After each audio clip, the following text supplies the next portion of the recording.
A ledger page slid from between the leaves of a parish register like a secret. The ink had bled at the edges. A hand, small, hurried, or tired, had scrawled a line across the margin. 11 baptized, midwife M.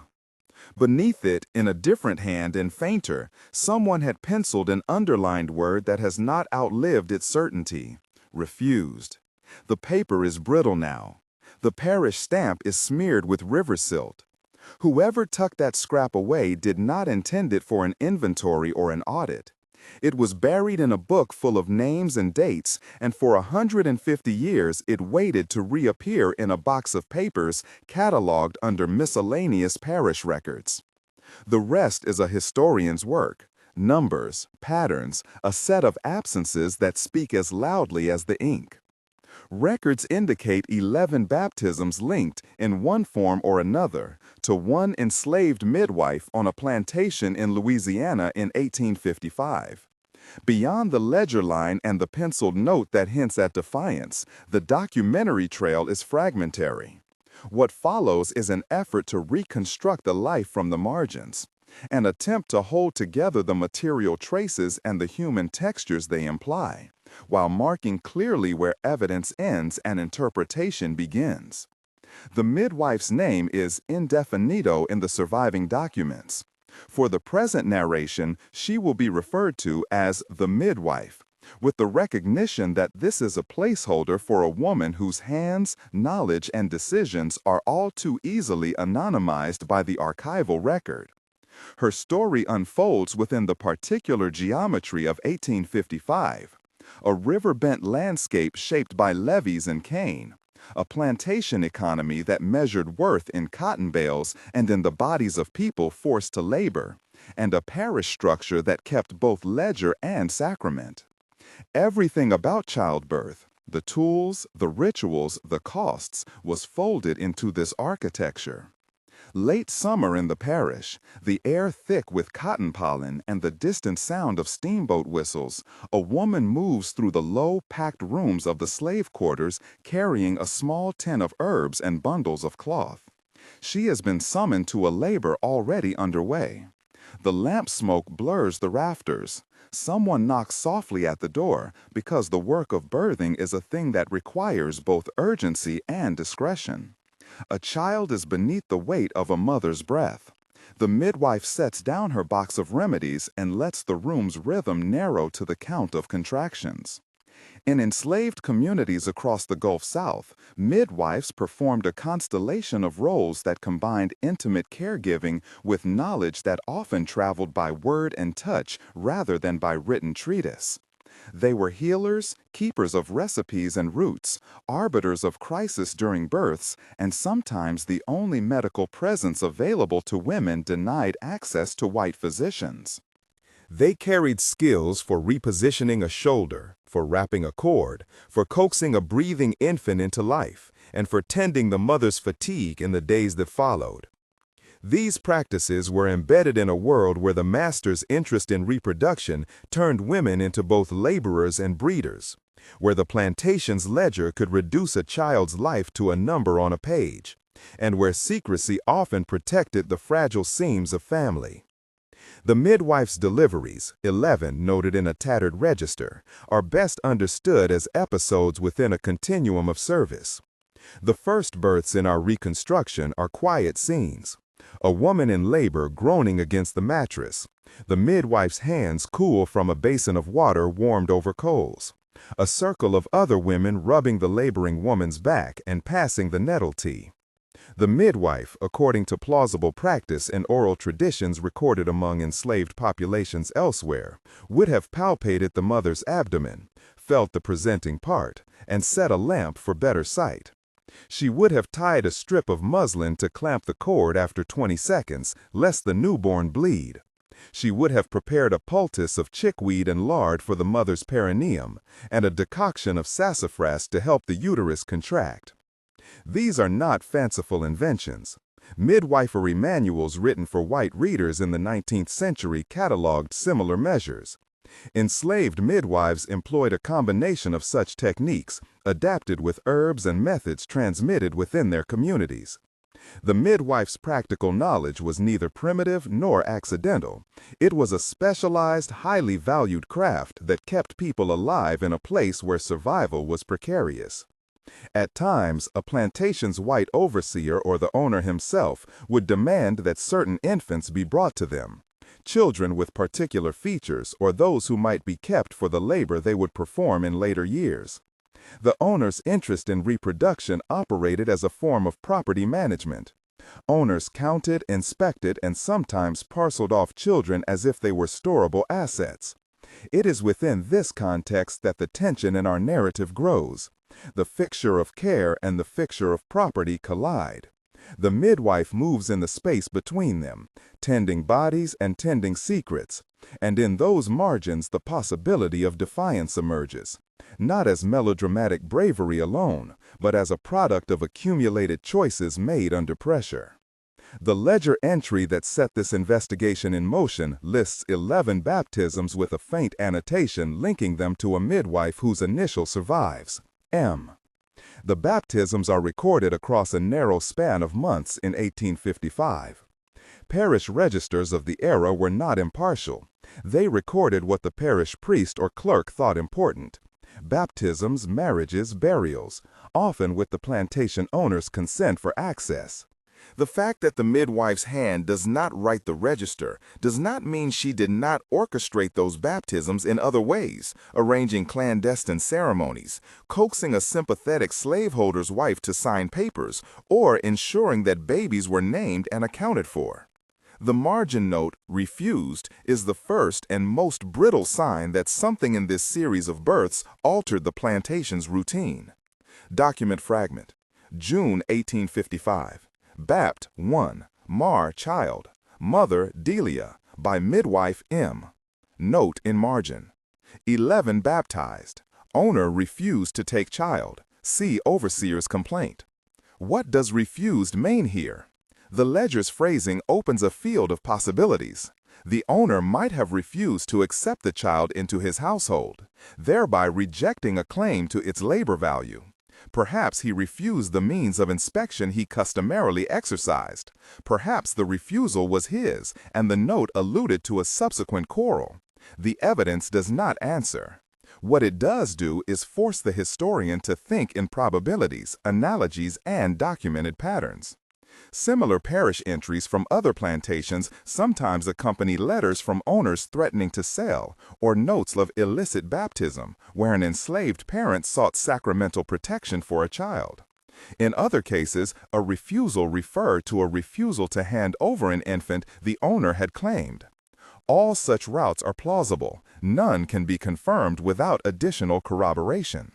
The midwife's first deliveries are, in the archival silence, places where the human interior becomes legible through small gestures. A mother cups the newborn's face. The midwife whispers an instruction about feeding, and someone sharpens the mother's attention by telling a story to steady her. There is a second birth where the child is breech. The midwife steadies her with a bark tincture and a firm palm at the mother's abdomen, eliciting a cry from the room as the infant clears the birth canal. Later, the midwife attends a mother who has already suffered 2 stillbirths. This time, with compresses and the steady application of cold cloths and pressure, a healthy baby is born. The midwife arranges for a baptism to be performed at the quarters to ensure the child is recorded with a name should the worst happen. A baptism, in the eyes of the enslaved community, can be a claim. Naming a child is an act of person-making against the erasures imposed by a system that might otherwise consign them to anonymity. Community networks among enslaved people sustain these practices.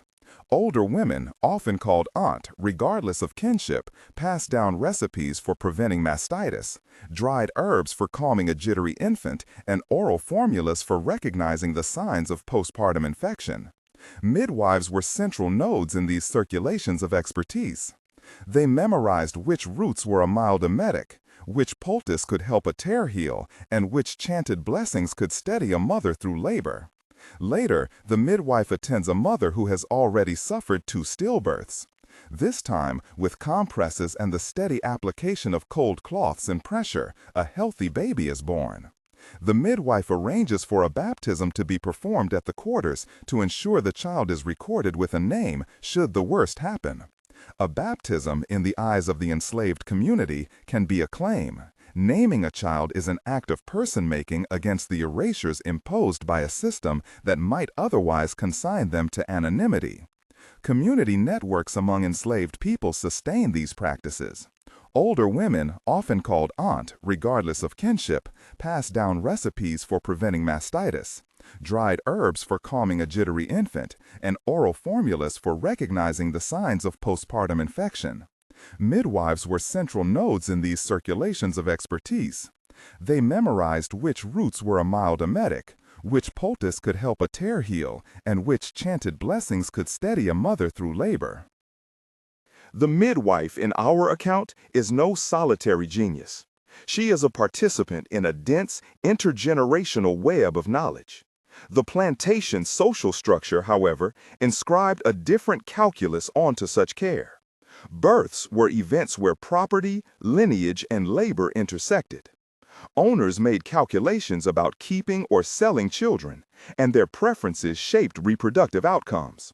Sometimes owners encouraged certain matings for desirable traits, muscle for the fields, temperament suited to the mill, while at other times they sought to separate families through sale to prevent kin-based solidarity. The midwife could soothe, could hide, could stitch, but she did so in a world where the owner's interest sat like an ever-present specter. By the time of the 5th and 6th births in the register, pressure begins to show in the available records. A notation by the overseer about delays in reporting births. A marginal scribble noting that owner to inspect was requested but postponed. It is possible that the midwife negotiated delays to allow mothers time to recover, to delay the owner's inspection until after a baptism, or to secure a neighbor's complicity so the infant might escape immediate inspection. Such strategies are attested in oral histories and in other archival instances where enslaved communities used parish rituals to create a liturgical foothold. In one reconstructed scene, marked as such to be clear, there is a small cupboard in the midwife's hut where, folded into the patched linen, a list of births is kept in a quick code. Initials, dates, sometimes the smudge of tears beside a name. This is a dramatization that stands in for documented practices elsewhere, where enslaved people maintained household records to remember kin and to claim continuity. The midwife writes, June 3, D's child. A neighbor slips a small iron cross into a bundle to be sewn into the infant's swaddling, an object that will not be recognized by the overseer, but will mark the child as belonging. Reconstruction. Name him, the midwife whispers, pressing the new life to the mother's sternum. What will you call him? Pont, the mother answers, a name she says with the old accent of the marshlands. The midwife sneaks a strip of iron thread into the swaddle. Keep this. If they ask, say you borrowed it. And reconstruction.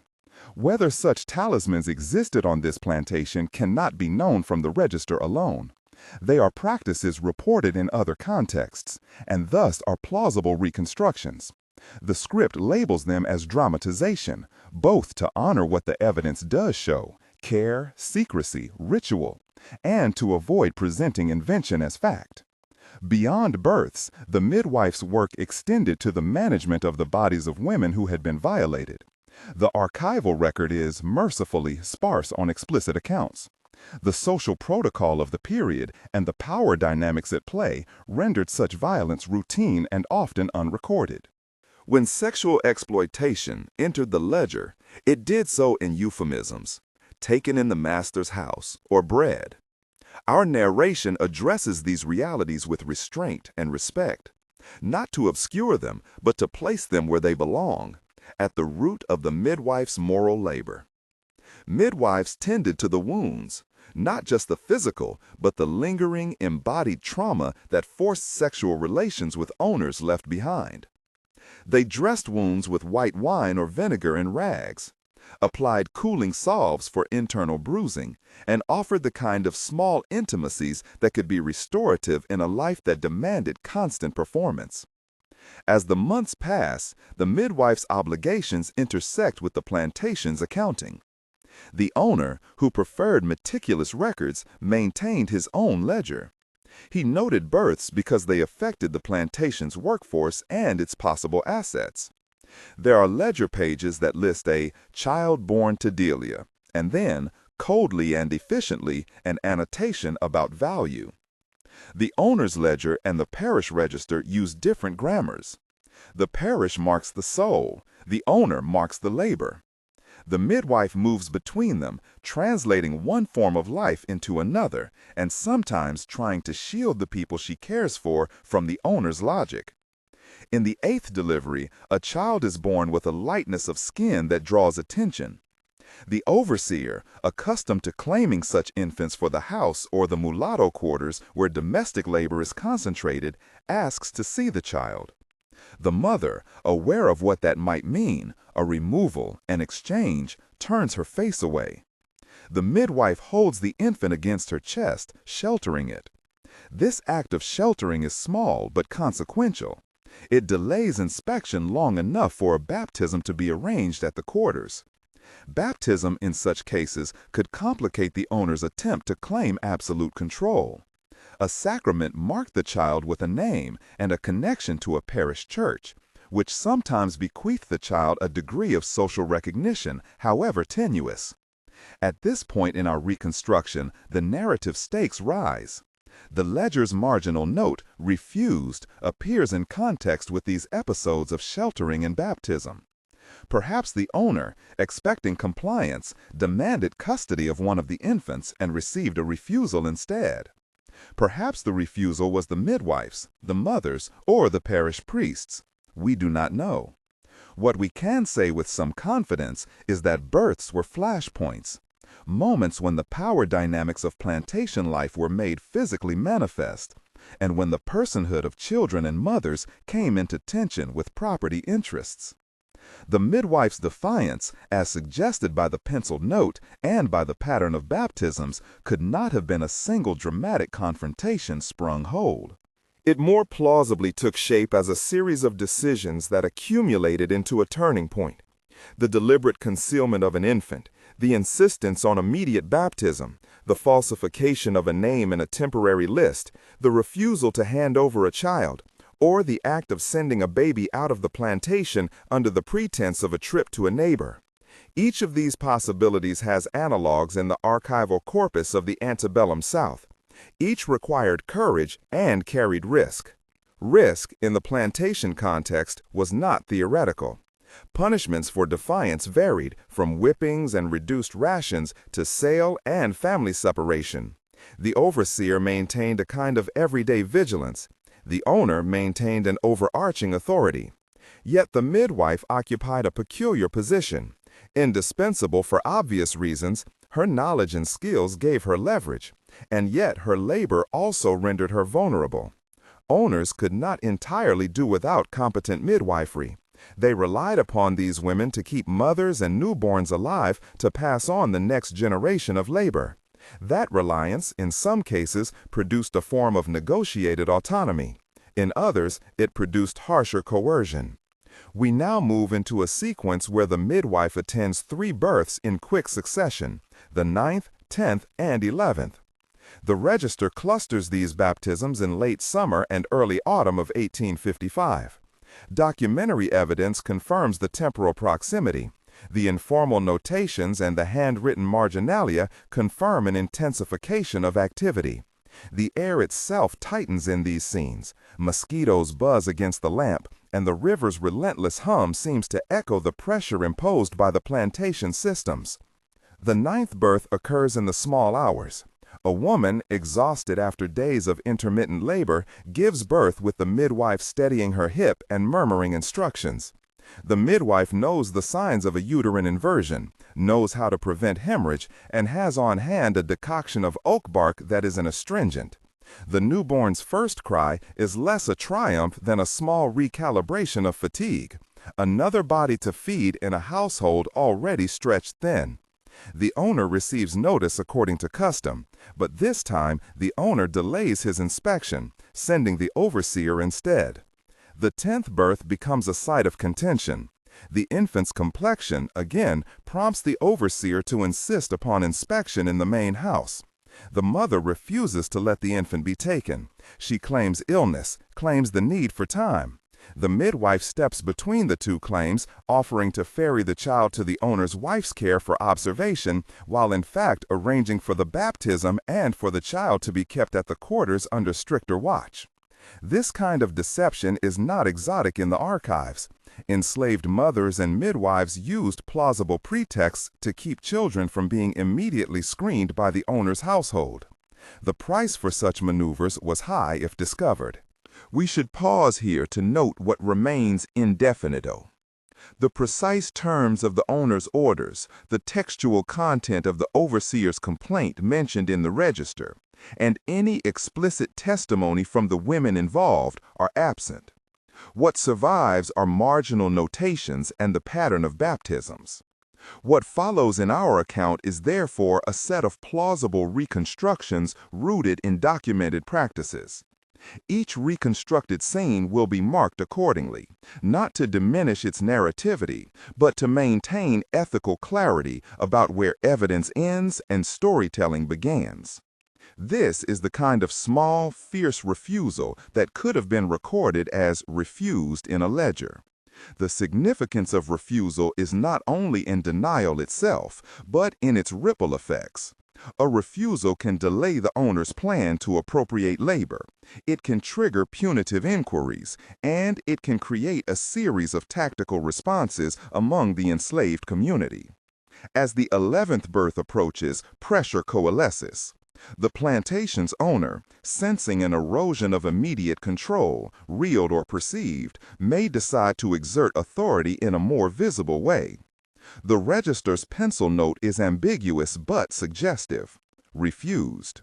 The midwife, who has by now delivered 10 infants and assisted with a string of baptisms, faces a test that is less about a single decision than about the cumulative costs of care in a system designed to commodify people.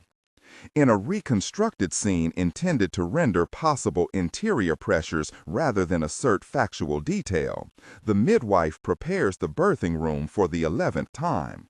She lays out cloths, lights a lamp, and steeps a bitter tea that will help with the mother's cramps. Outside, the overseer paces the yard. The owner reads accounts in his parlor. The midwife's hands move with the steady efficiency of long practice. The baby will arrive, and with it, the confrontation. She ties a strip of linen around the cord as she has done before. "Name him after your father," she tells the mother. The women laugh softly. Old rituals against new counts. "If they come for him," the mother says, and her voice is thin with fear, "what will you do?" The midwife's hand pauses. She has no answer that will keep everyone whole. She only has options, each with a cost. Again, this dramatization signals the moral arithmetic facing women who navigated caregiving under bondage. The options typically included concealment, timed baptisms, temporary exchanges, or outright refusal. Each choice carried potential retaliation. The midwife's authority over birthing bodies offered one axis of agency. It did not grant immunity. The evidence, registers, the ledger note, the social patterns of the region, suggest that the midwife made a choice that preceded the penciled refused. We cannot, with the documents at hand, assert whether she physically withheld an infant, falsified a name on a baptismal certificate, or negotiated with the parish to record the children under different circumstances. What we can say is that the choice led to a confrontation significant enough to be noted, that the midwife by then had delivered 11 infants, and that the incident left a trace in institutional paper. The immediate aftermath, in most similar cases from the period, often involved a period of scrutiny by the owner, requests for inspection, demands to produce lists of infants, or threats of sale. The overseer might file a complaint with the parish or with the magistrate. In some cases, parish records show entries referring to improper baptism or baptisms without permission, which sometimes precipitated litigation or administrative rebukes. The document we found does not include such a complaint in extant form. Whether that absence represents an intentional suppression, a lost file, or simply a different course of action is unknown. These silences are instructive. They are reminders that reconstructing the midwife's life will always be an encounter with partiality. The archive preserves what someone chose to write down, and too often that someone was the slaveholder or the clerk, not the midwife. Our approach, therefore, is twofold: to follow the traces that do exist with careful attention, and to situate plausible reconstructions within broader patterns documented in other contemporaneous sources. It is worth pausing to reflect on what midwifery meant in a system that commodified bodies. Midwives were custodians of birth knowledge, and their work was both intimate and political. Each act of nursing, each application of poultice, each covert baptism was a small assertion of bodily sovereignty, a claim that some aspects of life belonged not to the ledger but to the community. Yet these acts did not exist outside the compulsion of plantation economics. The midwife's hands saved lives that the ledger might later sell. Her choices protected names that might yet be erased. Herein lies the moral complexity. Acts of care could also be acts of concealment that exposed families to risk. Survival strategies could involve compromises that historians must examine without simplistic moralization. We close this first segment with a tableau that folds together the tactile with the archival. The midwife's lamp on a table beside the parish register, the ledger's margin note, and the swaddled child sleeping like a small, furious claim to being. Somewhere in the house above, the owner reviews cotton yields. Outside the quarter, women whisper the names of those they've christened. The register's brittle paper is, in its own way, a witness to both the domestic economies of care and the public economies of power. If careful history is what you come for, and you want more explorations of how documents and human lives intersect, like and subscribe. Your engagement helps support the work of following these fragile traces into fuller stories. A few things remain urgent and open. The owner's reaction to the midwife's refusal is recorded only in outline. The overseer's complaint exists in a corner of paper yet to fully transcribed. And the long-term fates of the 11 infants are at present indefinido. In the scenes to come, we will reconstruct the mounting pressure that followed the 11th birth, examine the possible forms of defiance that match the archival footprint, and trace how such choices reverberated through families and records. For now, we leave the midwife at her lamp, with hands that have delivered life and a ledger that has, impossibly, kept count of it. The next moments will fold the personal into the legal, the intimate into the recorded. They will ask what it means to resist within a system that names you as property. The ledger's penciled refused sits like a splinter, small, sharp, and persistent. What follows from that splinter is not a tidy tale, but a braided set of possibilities. The slow pressure of paper and presence, the push of an owner expecting obedience, and the counterweight of a woman's steady hands that had just 11 times ushered life into the quarters.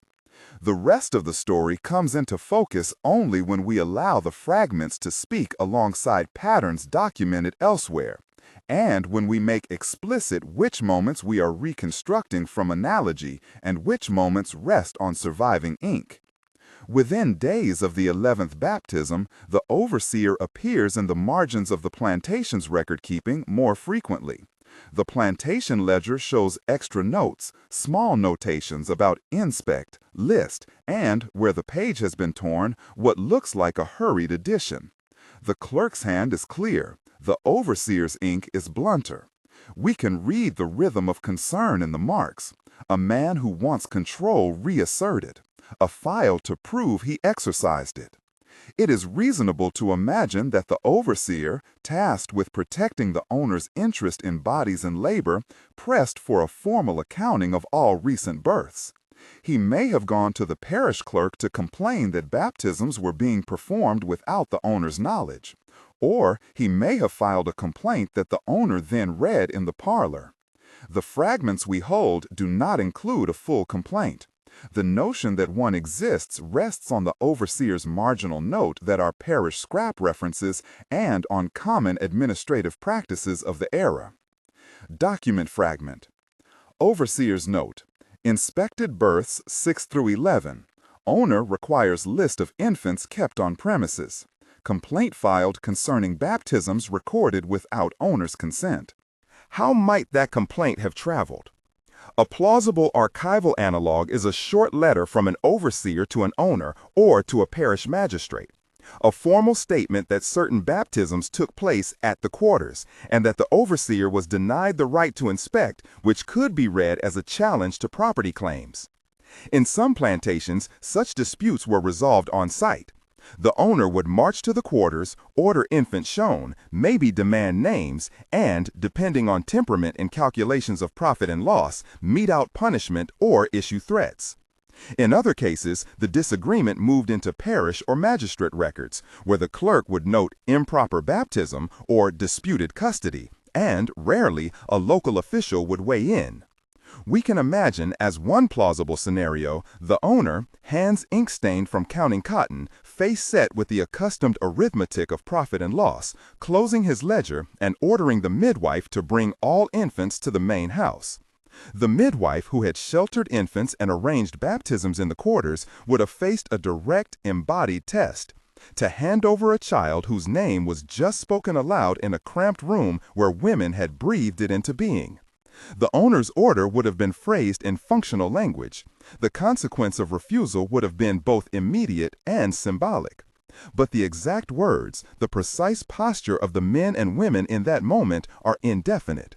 Here we offer two reconstructed pathways that fit known practices, each supported by precedent in the documentary record of other plantations. Both are reconstructions, neither should be read as archival certainty. Reconstruction Pathway A. The owner arrives with the overseer at noon, hat set low against the sun. He speaks through the overseer. Bring the infants. The midwife stands in the doorway of the quarters, an infant tucked beneath a coarse blanket at her shoulder. Around her, women hold their breath as if the air might be traded like cotton. The midwife lifts the child from its cradle and sets it on her hip. "Not yet," she says, and her voice is even, practiced for the room. The owner bristles, the overseer writes. The owner demands a list. The midwife offers names that will protect some, an alias here, a neighbor's name there, while keeping others unsaid. The owner stamps his heel and moves on with threats softened to warnings. The overseer leaves a note. The midwife returns to her lamp and rewrites the list in her own shorthand, folding it into the lining of a quilt. The plantation's records will later reflect a refusal. Reconstruction Pathway B. Word reaches the owner that baptisms have taken place without his knowledge. He writes to the parish priest seeking official confirmation of names and dates. The priest sends a short reply. Baptisms were duly recorded, but the priest notes an irregularity. Some names on the register were entered by a person not known to him. The owner interprets this as defiance. He summons the midwife, the parish clerk, and perhaps the mistress of the house to the parlor. A formal demand is made for the midwife to produce the infants so that they can be registered in the household. The midwife says she cannot. A quarrel is recorded as refused in the margin of the register when the clerk later copies the exchange. The owner pursues legal remedy in the magistrate's office. The record of such an action, if it existed, has not survived. The only trace is a penciled refused. Both reconstructions rely on patterns visible in contemporaneous documents. Owners demanding custody, priests confirming baptismal entries, and overseers recording complaints. Both also highlight the limited leverage each side had. The owner had legal and economic power. The midwife had the community's trust and the owner's dependence on her competence. Dependence mattered. Owners could not easily do without experienced midwives during a season when births were frequent. A plantation's reproductive future hinged on a working knowledge of childbirth that was uneven in the white medical community and often far better in the hands of enslaved midwives. Whatever the immediate words were, the consequences began to unfurl. The overseer increased his patrols. A neighbor later described to a visiting agent, this later note appears in a different file, how midwives could be useful but dangerous in their capacity to conceal. Such language is itself revealing. It recognizes both the utility and the threat that midwives pose to plantations accustomed to seeing people as inventory. We must be careful here. The records we possess do not document a whipping, a sale, an arrest, or a successful escape for the midwife. All of those outcomes occur in the broader corpus of antebellum documents, so they are possible. What is confirmed is that the penciled refused marks an institutional recognition that a customary claim was denied. The choices available to the midwife and to the mothers were constrained but not no. The midwife's skill gave her both leverage and exposure. She could delay, reroute, baptize, or hide, but every choice increased the likelihood of a repercussion. In the weeks after the refusal, we can trace, in the parish and plantation fragments, a pattern of increased administrative activity. More notes in the owner's ledger, a small bundle of receipts that may correspond to expenses for child maintenance, and, tucked into a miscellaneous file, what looks like a hurried handwriting, perhaps the overseer's, listing names or initials along dates. These small traces suggest that the owner was reasserting his accounting. It is plausible, though not provable from the surviving set, that he sought to confirm which infants remained on the premises and which had been removed, and to document any irregular baptisms so that if sale or legal action became necessary, he had paper to justify it. What did the midwife do in response? The archives offer various templates. In other plantations and accounts recorded later, midwives and mothers sometimes used baptism deliberately as protective paperwork. They timed baptisms to occur before inspections, sought out sympathetic white women to sign as sponsors, or claimed that infants had been baptized by a traveling minister whose records were kept in a nearby parish, an expedient way to create distance from the owner's exclusive control. In some cases, enslaved women disguised infants' complexions with the way they wrapped them, or used names to suggest kinship to a local white family in order to delay sale. These practices are attested through a mix of parish registers, letters, and, occasionally, interrogatory depositions in magistrate files. There is a scene we reconstruct that stitches together several of these practices into a single, plausible episode. It is a composite, meant less to assert a literal chain of events than to show how the midwife could translate knowledge of ritual, kinship, and paperwork into an act of protective strategy. That night, after the nearest dinner's clatter had died, the midwife calls Delia and two others into her hut. She spreads a worn sheet on the table and holds a small scrap of paper to the lamp.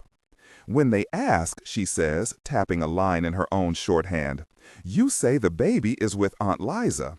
You say you went to Mrs. Hart's for sewing and left the child in her care. You say he was baptized in the quarters by Brother Joseph." They practice the phrases until the words fit like thread through an eye. The midwife slips the paper into the hem of Delia's apron. "If they take any of us to count," she adds quietly, "say the children are in the main house until the end of the month.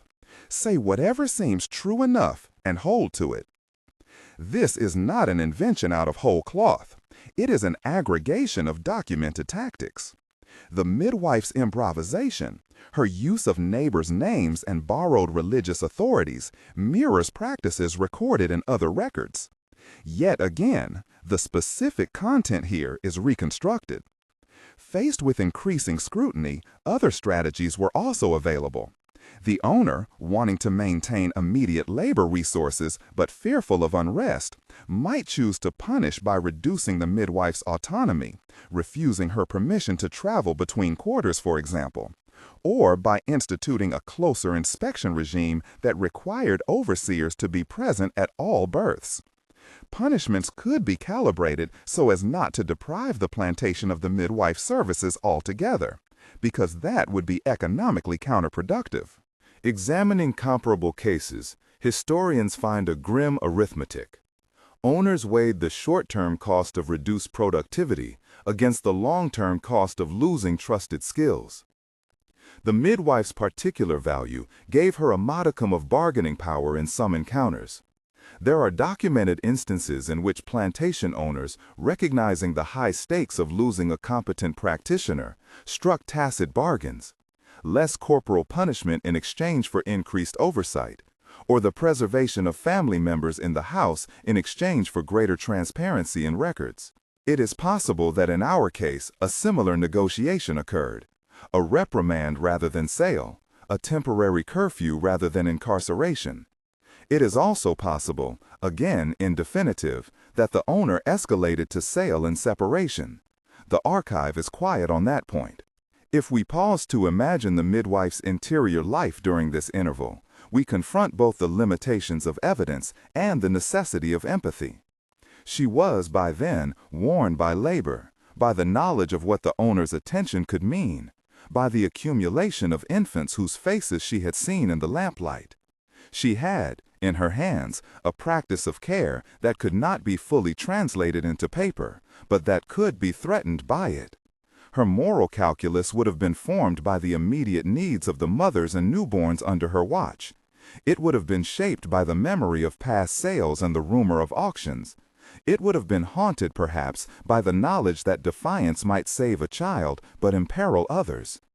Any attempt to narrate her thoughts requires a clear mark of reconstruction. She counts names like beads in her head: Delia's boy, a streak of light on his knuckles; Nancy's girl, small and fierce; the infant from the swamp whose cries wake the whole quarter.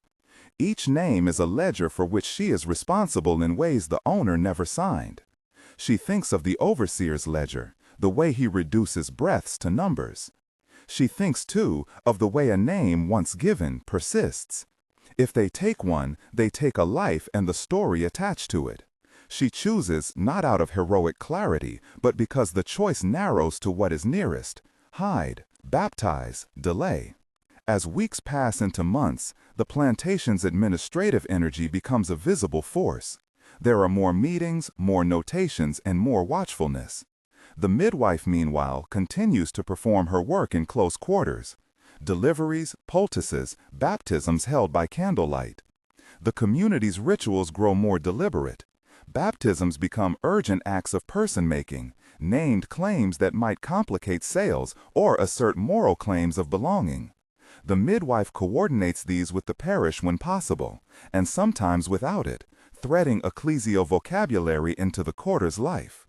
A crucial pivot in the archive, one which shapes our understanding of aftermath, appears in a bundle of miscellaneous papers labeled Miscellaneous Parish Records, where we found the initial scrap.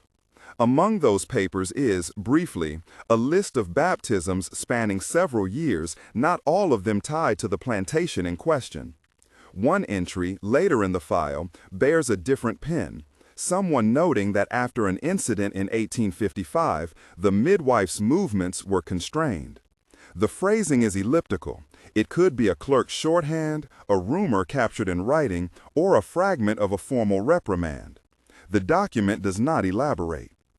This is an instance where the archive's value is not only in what it says, but in what it gestures toward: networked constraints, the policing of bodies, and the ways institutional writing enacts control.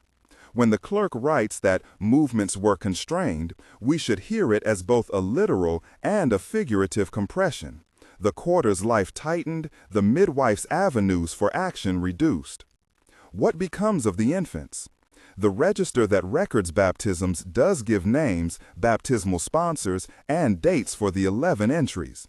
Those subsequent life events, sales, manumissions, marriages, do not appear in the surviving files. For some infants in similar cases, later documents record sale notices, transfer lists, entries in neighboring plantation ledgers, or conversely, traces in census records after emancipation. For our 11, the ledger trail goes cold. We cannot assert where each child grew to adulthood, whether some remained on the plantation as field laborers or house servants, or whether others were sold farther down the river. All such fates are possible. None are confirmed by the documents we hold. There is, however, one further archival sign that carries weight. A later notation, dated years after 1855 in a different hand, appears to reference a woman formerly of the plantation who helped the sick. The name attached is not that of the midwife. Instead, the phrase is a descriptive epithet. This is precisely the kind of political anonymity that archives produce. Recognition shadowed by erasure. It suggests that the midwife's local reputation endured in oral or clerical memory, even if her individual identity did not enter the permanent record. This pattern, reputation preserved, name elided, is one of the recurring heartbreaks of reconstructing lives from the margins. If the midwife's name is absent, how do her practices survive? Practically, through the children she delivered who survived into other households, and through the women she taught who continue to practice midwifery. Culturally, through the rituals of naming and baptism that continue to knit families together. Legally, through the way parish registers record human lives in ways that sometimes complicated owners' claims. And, archivally, through the way a single marginal note, refused, can direct historians' attention toward otherwise invisible labor. We must address now the most contested claim embedded in the title of this narrative, the notion that the midwife defied the slave owner. The ledger's refused supports the claim that a refusal, some variety of denial, took place. But defied carries a moral color that invites both admiration and oversimplification. Defiance can be small and administrative. It can be loud and public. It can be a momentary refusal that unsettles an owner for a week, or a sequence of actions that materially alter a family's fate. Our responsibility as historians is to show the range of what defiance might have meant, and to weigh the probability of each pathway against what the documents actually demonstrate. We therefore present a trio of historically plausible reconstructions for what defied could specifically denote in this case. Each is rooted in comparable evidence from other antebellum records. None is presented as archival fact. Each is offered as a reasoned, evidence-grounded possibility. Possibility 1, administrative refusal. The owner demanded custody or inspection of a recently baptized infant. The midwife, invoking a custom, a claim of sacred custody through baptism, or the mother's protest, refused. The owner's complaint was recorded and the note refused entered the register.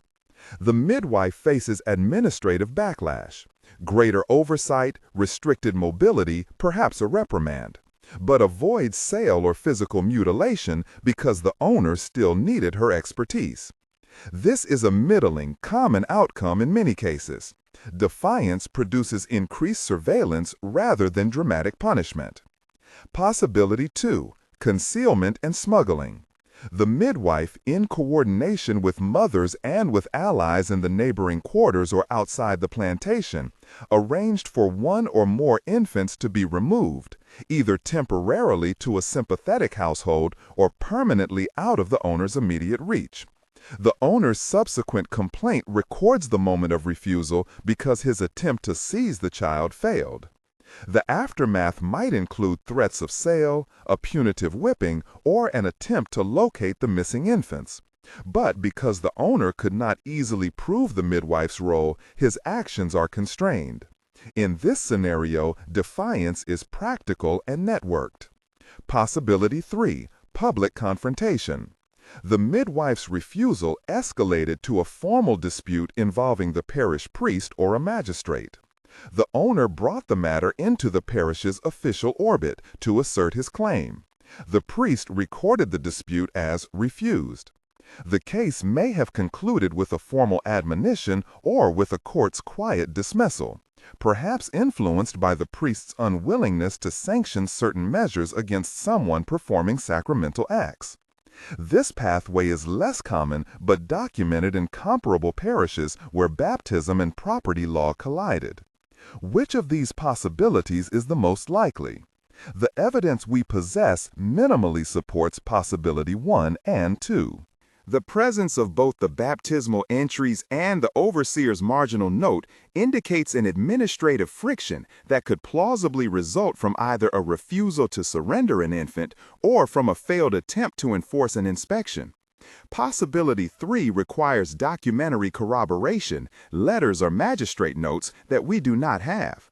Therefore, while every scenario is within the realm of possibility, the archival posture inclines toward an interpretation in which the midwife used a combination of timing, baptism, and community solidarity to deny the owner immediate access. The result was the penciled refused and increased surveillance rather than a clear record of violent retribution. We should also consider the midwife's longer arc. Did she continue to practice on the plantation after this episode? The surviving traces suggest she did, at least for a time. Later baptismal entries linked to the quarter and the presence of midwives' roles noted in other files indicate that the practical need for her work persisted. But the precise contours of her later life, the date of any sale, the time of any departure, the possibility of eventual freedom remain undefined. The archival silence here is telling. It is the form by which institutions shape memory, privileging economic accounts while eliding human particulars. One consequence of this archival pattern is that the midwife's life has entered historical memory primarily through 2 registers. The material artifacts she left behind, clumps of used linens, a patched apron, a scratched shorthand in a small house ledger, all hypothetical for our site but attested in other collections, and the ripple effects her choices produced in the lives of others. These ripple effects might show up as a child staying on a plantation whose later ledger mentions a name that appears in free black community records after emancipation, or as a family oral tradition that names a woman who helped births as an ancestor. When such threads exist, historians can, with care, stitch them together, always noting the gaps. It is important here to speak directly to what the documentary trail cannot divulge, the interior moral calculus and the private sufferings. The midwife's labor was not only professional but ethical, an ongoing series of choices about how to allocate her skills in service of survival and human dignity. She was, in historical terms, a bearer of what scholars call reproductive labor, an array of practices that sustained life under coercion. To frame that labor as heroic in the simplistic sense would be to flatten complexity. To dismiss it would be to ignore its moral and social weight. Our stance is to honor the midwife's care as an act of moral labor whose significance is evident in patterns of resistance and compassion even when named resistance is scarce. By the time emancipation arrives, less than a decade later, the plantation and parish systems that produce the ledger's marginalia are themselves altered. The midwife, whether still in place, removed, or dead, becomes, in the records that survive, harder to locate.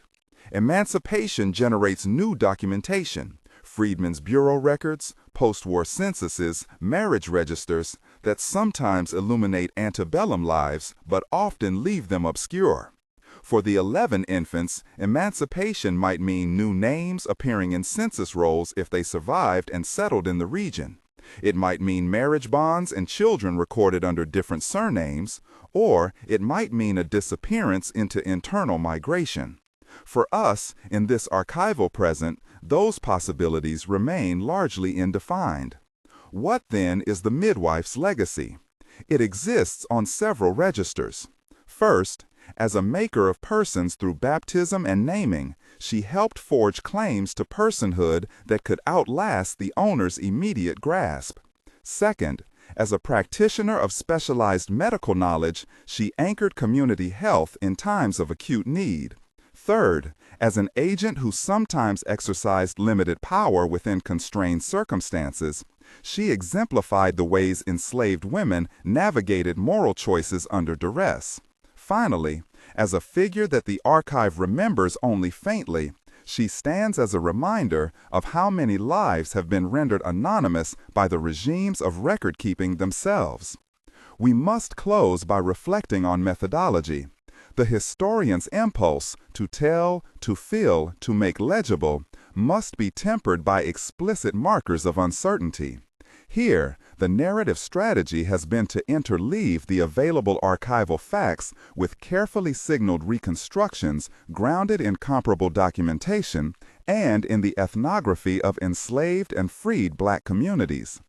The dramatic scenes are not theatrical embellishments intended to thrill. They are attempts to make visible the embodied choices that the papers only gesture toward. Each dramatization has been labeled as such. Each claim about possible outcomes has been weighed against what the surviving documents authorize us to say. There are ethical choices implicit in telling this story. One could, with the same fragmentary evidence, spin an outright novelization, name the midwife, sketch a romanticized defiance, offer a triumphant ending. We have not done that. We have instead aimed to center the midwife's care, to trace how institutional record-keeping and personal ritual intersected, and to make transparent where the archive ends and imagination begins.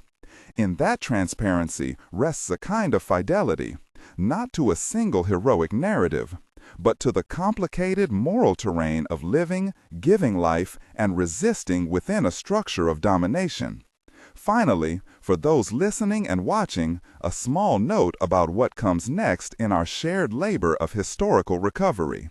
There are lines of research that could deepen or complicate what we have described. A systematic transcription of the plantation's overseer files, letters in the local magistrate's office, baptismal registers in neighboring parishes, sale notices adjoined to shipping manifests, and, most crucially, community memory projects that gather oral histories from descendants.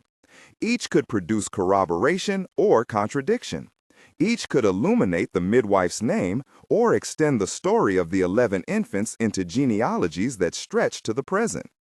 Those are important avenues, and they require institutional resources and ethical collaboration with descendant communities.